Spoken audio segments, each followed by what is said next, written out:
예, 알겠습니다. 이건 또 새로운 뭐 좀 이상한 장면이 또 있어서 저희가 집중적으로 준비를 해봤는데요. 다음 달 2일부터 선거운동이 시작되면 노구성을 활용한 선거운동도 본격적으로 될 텐데 좀 눈에 띄는 장면이 있습니다. 주로 호남에서 많이 목격되는 장면인데요. 민생당 후보들이 민주당의 이낙연 후보를 이용한 마케팅을 하고 있다는 것입니다. 다른 당 후보랑 내가 친하다 이 얘기인데요. 이 내용을 최종혁 반장의 발제로 들어보겠습니다. 네, 이번 총선에 출마하는 후보들의 선거운동용 홍보물입니다. 자, 이분은 선거사무소 벽에다가 커다란 현수막을 내걸었는데요. 민주당 소속으로 서울 종로에 출마한 이낙연 전 국무총리와 함께 찍은 사진과 함께 또 50년 막역직이다라는 점을 강조했습니다. 누구냐고요? 바로 민생당 김동철 의원입니다. 광주 광산갑에서 민주당 이용빈 후보와 경쟁하고 있죠. 자, 또 다른 후보의 홍보물을 한번 보겠습니다. 길거리 인사 때 들고 있던 판넬인데 파란색으로 재선, 더, 힘이라는 단어를 강조해놨습니다. 같은 후보의 거소투표 안내 공보물도 보면요. 역시나 또 파란색이 한눈에 들어오는 것을 알 수가 있습니다. 자, 민생당 윤영일 의원인데요. 전남 해남안도 진도에서 민주당 윤재갑 후보와 경쟁하고 있습니다. 자, 이분은 거리 곳곳에서 코로나19를 이겨내자라는 판넬을 들고 있죠. 자, 이렇게 매일 옷은 바뀌지만 파란색 판넬은 똑같습니다. 자, 그리고 또 다른 분, 파란색 바탕에 열심히 합시다에서 더 열심히 하겠습니다. 이렇게 강조해놨고요. 자, 또 다른 분을 한번 보면 아예 선거 사무실 벽이 파란색인데 땡땡땡과 더불어라는 홍보 문구가 적혀 있습니다. 각각 한번 누구냐고요? 처음 해보신 분은 장병환 의원, 그리고 두 번째는 황주현 의원, 마지막은 무소속 이용주 의원입니다. 자, 이들은 각각 말씀드린 것처럼 민주당 소속인 윤영덕, 김승환, 주철현 후보들과 경쟁을 하고 있습니다. 자, 이들의 공통점 바로 호남이죠. 아무래도 지역에서 여당과 대통령의 지지율이 높기 때문에 소위 민주당 또는 이낙연 마케팅을 하고 있다는 해석이 나옵니다. 자, 그런데 공보물뿐만이 아닌데요. 아예 대놓고 마케팅을 하는 후보들도 있습니다.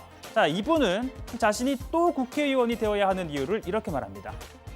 문재인 정부의 국정 운영과 개혁을 잘 뒷받침하고 다음 대선에서 수구적폐 미래통합당의 집권을 막아내고 호남 출신 대통령을 만들어냄으로써 또 지금 호남에는 유력한 대권 주자가 이미 만들어져 있기도 하지요. 이낙연 전 총리 말씀하시는 겁니까? 예, 그런 분들을 잘 키워서 대통령이 될 수 있게 하자는 것인데요.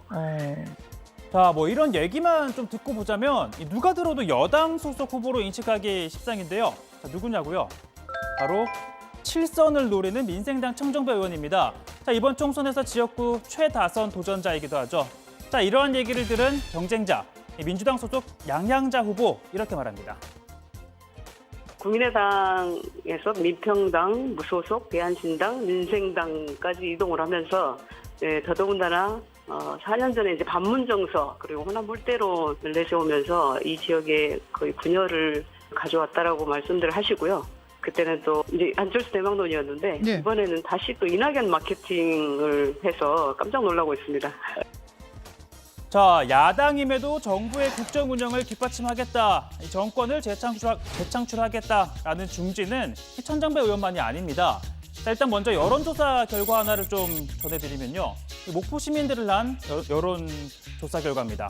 자, 민주당 김원희 후보가 민생당 박지원 그리고 정의당 윤소아 후보보다 모두 오차 범위 밖에서 앞선 것으로 나왔는데요. 자, 김원희 후보는 이 같은 결과를 소셜미디어에 공유하며 아무런 코멘트를 남기지 않았습니다.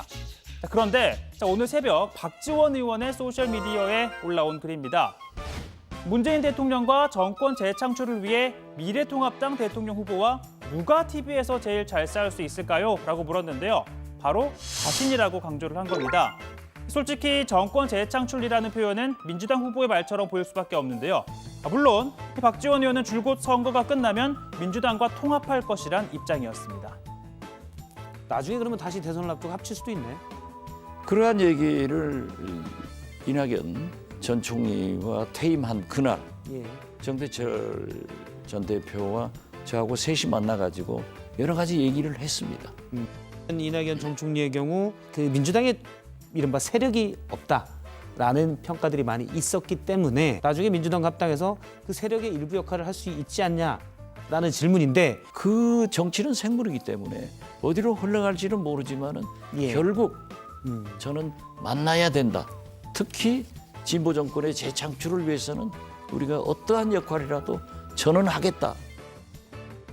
네, 민주당에서는 이렇게 이낙연 전 총리와의 친분을 과시한 김동철 의원, 앞서 보셨죠? 김동철 의원을 가리켜 어린 학생들의 반장 선거에서도 인기 많은 친구를 내세워 뽑아달라고 홍보하지 않는다라고 꼬집었는데요.